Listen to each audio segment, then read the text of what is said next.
Our faith teaches us that God is all around us. Our faith teaches us that God is all around us.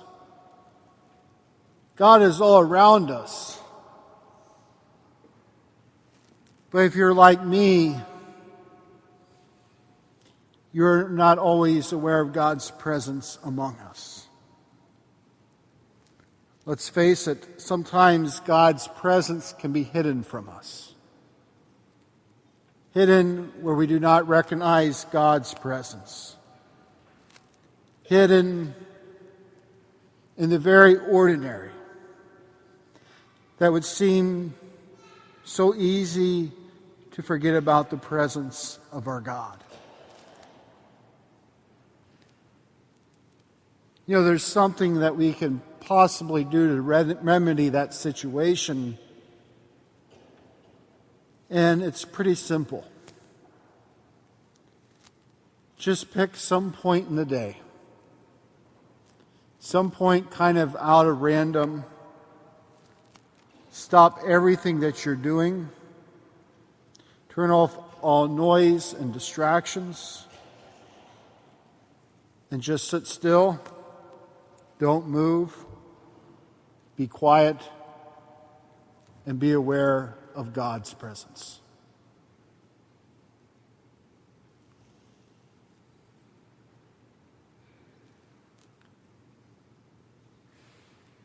God is all around us. Oftentimes in the most ordinary. But in our lives, we also have sacred places. We have sacred places that we go to encounter God in an extraordinary way. One example of that would be this church. Between the stained glass windows, the statues, the paintings, the altars, and much, much more. This place is quite a sight to behold. And it's in this wonder that we sense that God is here. Or perhaps when you think of a sacred space, another place of wonder and awe that comes to mind, you think of a beautiful landscape. Perhaps your beautiful landscape is the top of a mountain. Or if you're not a mountain person, perhaps it is a beachfront. Or perhaps it's some other picturesque sort of place. You know, that place that is postcard worthy. But the postcards usually don't do those places justice. The real justice is to actually be in those places and to just look out.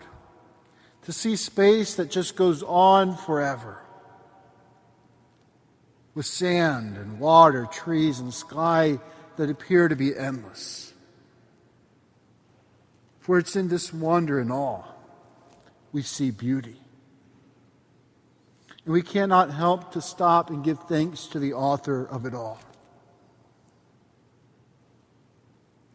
Or perhaps when you think of a sacred space, a place that comes to mind is a place that you spent a significant amount of time. Or a building that has some sentimental value to you. Like a home or a school building. Or maybe for some it's a place of work. And I'm sure you and I could go on with many other examples of sacred spaces that we go to. If God is all around us, why do these places exist?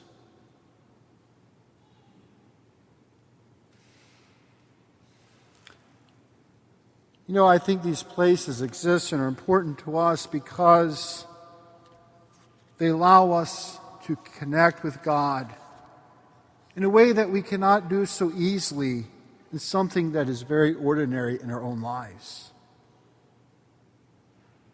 These places, they are important. But what is our response when these places face a destruction? For many of us, such a thought is scandalous. If we'd hear such news, in some cases we might call the police or seek legal help. We might join a campaign to try to save the place.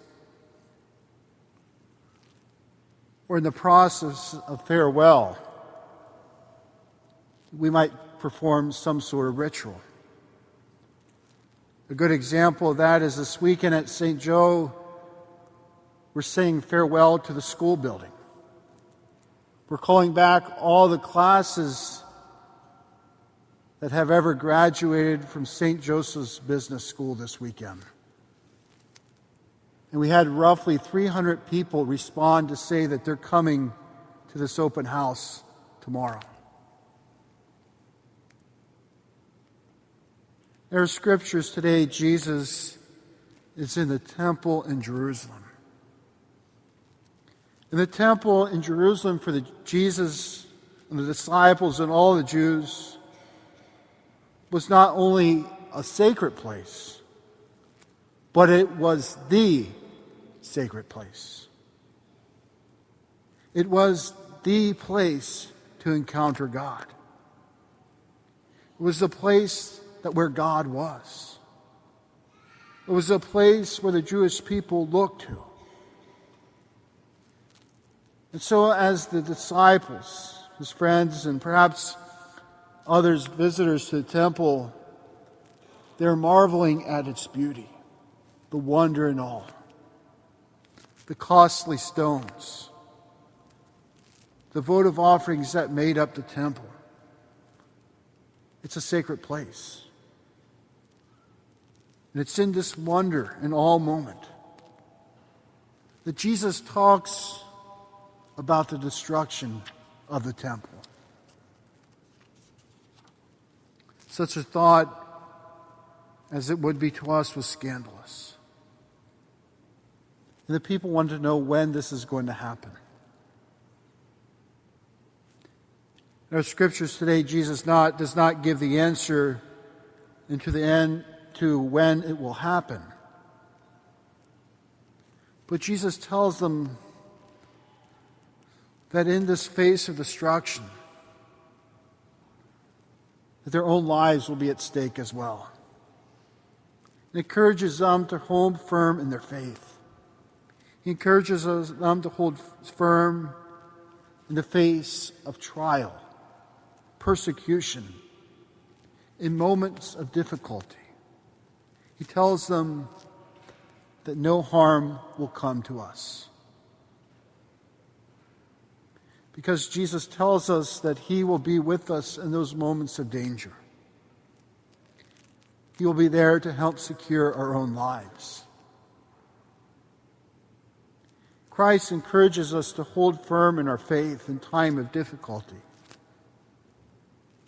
But Christ does more than encourage. Christ also gives us the example. Christ gives us the example of the mystery of the cross. Some may argue that the cross is a place of defeat. I mean, Jesus died on the cross. This does not seem like a place of preservation, but rather destruction. True, but this is only part of the story. The other part of the story is that Jesus did rise from the dead.